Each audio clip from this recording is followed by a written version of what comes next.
Welcome to the Entrepreneur Podcast, where we take a look inside the lives of the accomplished and successful businessmen and women. We'll get up close and personal with the founders of booming startups. So lean in and prepare to carry away something to skyrocket your own business. Please subscribe to our show and do leave us a review. It means a lot to us. Now, here's your host, Rajiv. Hey listeners, welcome to the Entrepreneur Talk Show. I am your host Rajiv Unikrishnan, and this is the show where we talk about entrepreneurship and speak to great founders, entrepreneurs and investors. Today we have with us Rajat Harlalka, co-founder at Bellurbis. Welcome Rajat. Hi Rajiv, pleased to be on the show. Thank you for inviting me. Just a brief intro. Bellurbis is an enterprise-focused software dev company which helps other enterprises to better the productivity and effectiveness of their teams by enabling them with the right skills and knowledge they need for their current jobs. He's an engineer from IIT, and prior to Bellurbis, he spent time as an operating partner at GSF India, a consultant at EXICON, and a few other gigs. He's also a member of the SLP or Startup Leadership Program. Again, Amit, welcome to the show. Rajat, welcome to the show. Do let us know what's going on in your world today. Again, thanks Rajiv, and thank you for pronouncing pronouncing Bellurbis right. Usually people don't get that. Okay. And then for sure. So thank you for that. Life is good. Life is exciting. As an entrepreneur, it's always happening. A lot of ups and downs, a lot of challenges every day, a lot of things to look forward to the next day. So it's awesome. That's all I can say. Okay. Before we get into business, first, I always ask these to my founders, any passions outside of work? Well, I have a few. So I'm a very big foodie. I love trying different foods. I love trying to cook different foods. Okay. And thankfully, during my professional career, I got a chance to travel quite a bit of the world. I've traveled to more than 30 odd countries. Oh, excellent. I've lived in close to about 5. So I've got a chance to taste different food, different cuisines, and I think that's something which I really enjoy. And that is usually surprising for people because I'm sort of short and thin, so people think I don't eat a lot, but I actually eat a lot. Okay. And I love eating. All right. And apart from that, I love movies, music. Those are things that I usually do outside my work. Great. So coming to business, of course, the inevitable question: what inspired the idea for Bellurbis? So I think first, let me answer that question by why entrepreneurship for me. Yep. I think why entrepreneurship for me sort of was an easy thing for me to happen because I come from a business family. So I'm a Marwari, and Marwaris in India are sort of known to be in business. Correct. So when I was actually working in the industry, so my family used to be surprised and they used to tell me, why are you working? You should start something of your own, right? Mm-hmm. So business happened sort of naturally for me. And why Bellurbis? Basically, so before Bellurbis, I was out of India. I was in Hong Kong, and prior to that, I was in Sweden. So I was exploring different ideas on what to work on, and I was in touch with a few of my batchmates from IIT, and we were sort of brainstorming different ideas to work on. And we figured it out was that there's a lot of stuff happening in the digital space with the emergence of mobile, social, data analytics, and correct. Right? And a lot of enterprises will eventually have to jump on this bandwagon, right? And that's an opportunity we wanted to capitalize, and that's how Bellurbis basically happened. And we realized, I and my founding team members, we all spent considerable time in the industry, so we could sort of see that the industry is moving in that direction, right? Correct. And we could feel that there could be an interesting opportunity there, and that's when we sort of jumped, took a plunge and started Bellurbis. Okay, so initially when you thought of the idea, you and your co-founders took it off the ground. So a bit about your co-founders. So my co-founders are Anurag and Vivek. So both of them are batchmates from IIT. I went to IIT from 2001 to 2005. Both Anurag and Vivek were with me at that time. Okay. And they again, spent time in different companies, multinational companies across the world. Yep. And we were in touch since we left IIT, and we kept on brainstorming different ideas. And and then eventually we figured out that it was enough of talk, and let's try and do something. Okay. And 2012 we sort of started the company. Great. So, you're I would say primarily catering to enterprises, right? And so, how did you validate your idea? Did you have a few test customers or? Yeah. So we had a few customers. We had a few test customers. I think one thing that we did well was that. So even when we had the idea, we kept on bouncing it off from with different people, right? Okay. Met a lot of folks. We met a lot of mentors in the industry. and we got their feedback on the ideas, and that's how the product development process happened, right? So right from concept, the inception stage, so when we had a alpha product release, a beta product release, we kept on sort of validating it with different customers, different people, and that's how sort of we built the product. And then once the product went live in the market, then of course the customers give us a lot of feedback, and the roadmap eventually sort of took shape based on what feedback the market gave us. Okay, so I think Bellurbis is primarily a sales tool, or platform. So I mean, I think it covers 5 broad areas: training, knowledge management, content, insights, and of course overall integration. So how does the entire product work? I mean, for a consumer. Usually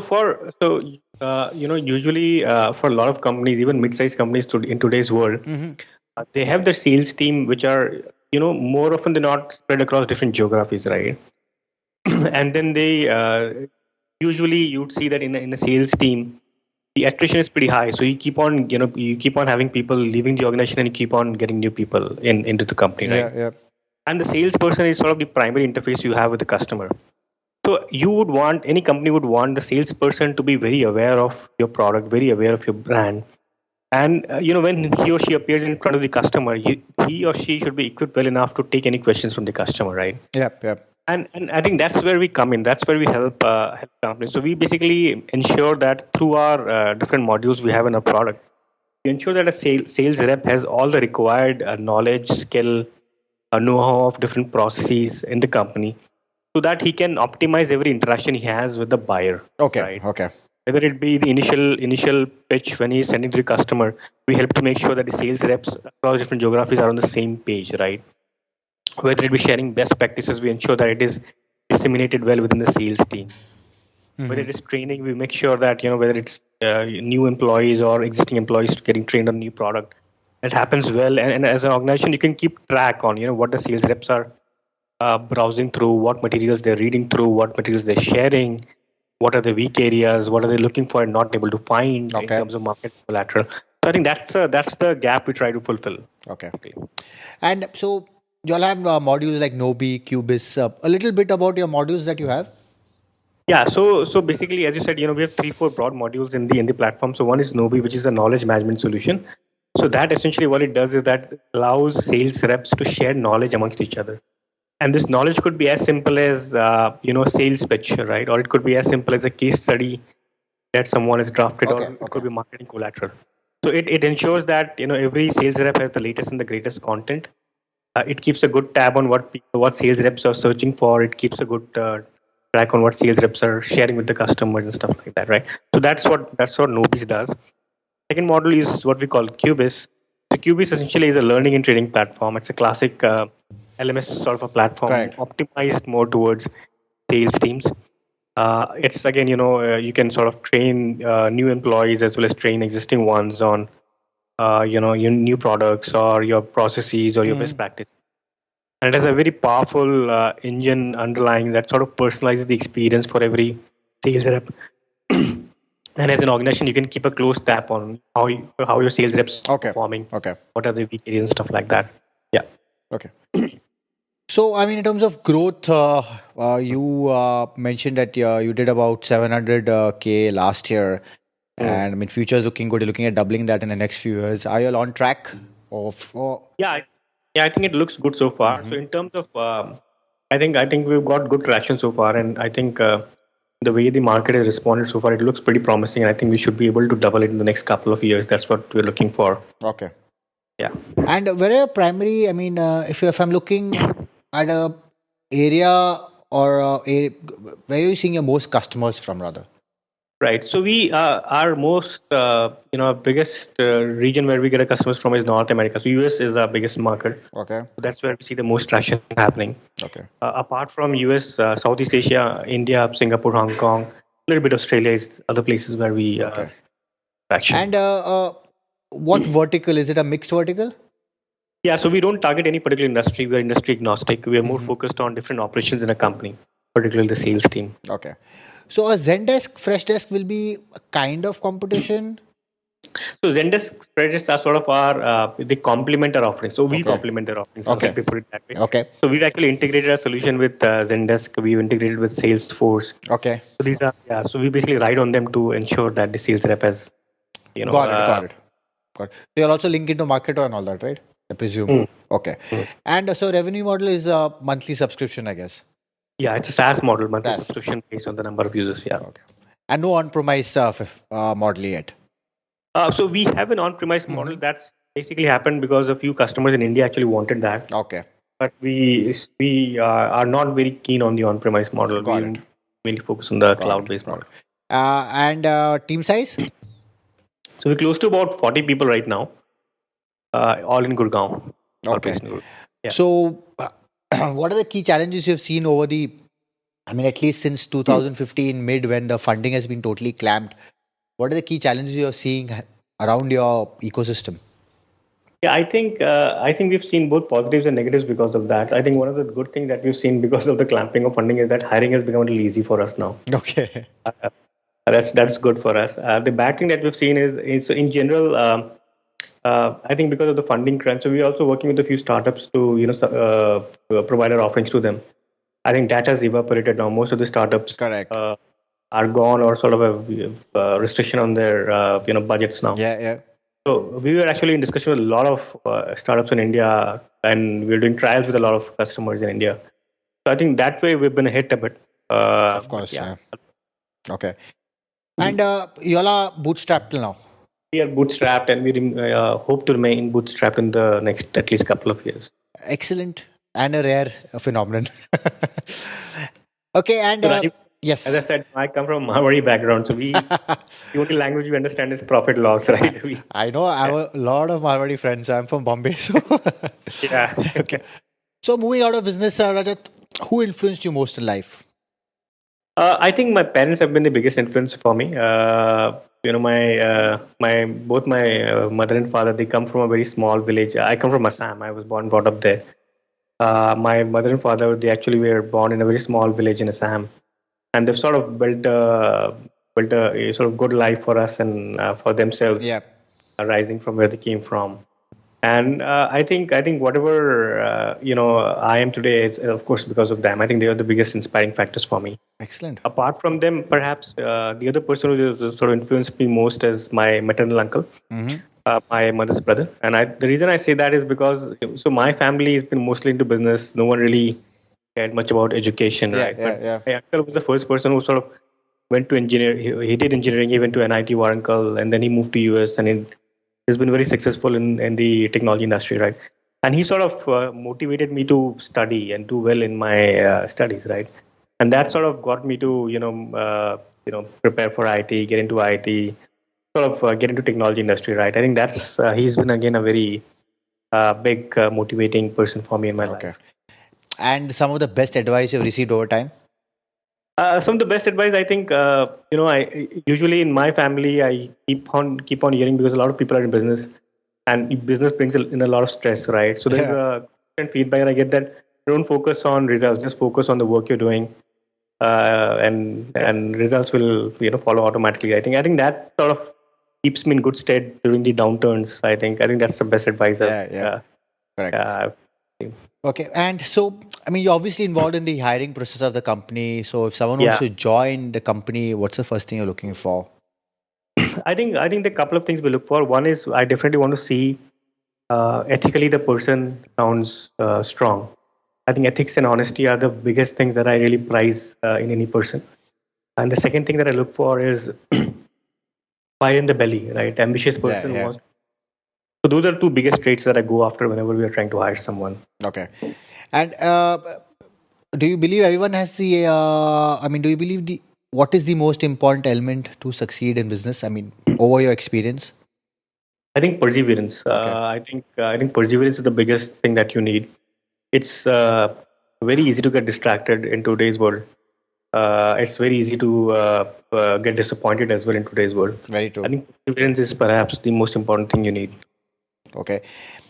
So at moment or at the present, any new feature or launch coming up that's getting you and the team really excited? Yeah, we actually get excited every day, Raj. every day I and my product management team, we keep on thinking of new features to add, and that keeps us excited. So Yeah. I think for us, every day is a new day, new exciting day. Uh-huh. Someone or the other who comes up with a bright idea that we should try this as well, and it looks very exciting, and we sort of we start exploring that. So yeah. Damn good. And where do you see yourself in your business in the next 2 to 3 years? So I think we want to continue on the path that we are. We want to continue to focus on the B2B side. We want to continue adding couple more perhaps products in a platform in the similar domain that can complement our offerings. Okay. I think we've got good traction in North America. We would actually want to try and get some traction in Europe and other markets as well. I think that's something we have in a target the next couple of years. Okay, great. Yeah. So now we move to the part of the show, which is a quick fire round. Simple, brief answers. Okay. So when people ask you, what do you do? How do you answer that? I just say that I'm working on a venture that's trying to build a name for itself. Okay. When you think of the word successful, who is the first person that comes to mind? Steve Jobs. What do you? I think a lot of entrepreneurs perhaps answer. Yes, lots. Or Elon Musk. So, what do you excel at that people might not realize? I think I'm very good in bringing structure in a chaotic environment, right? Okay. I'm good in creating processes. Okay. That's what I say. What is something you believe in that other people think is totally insane?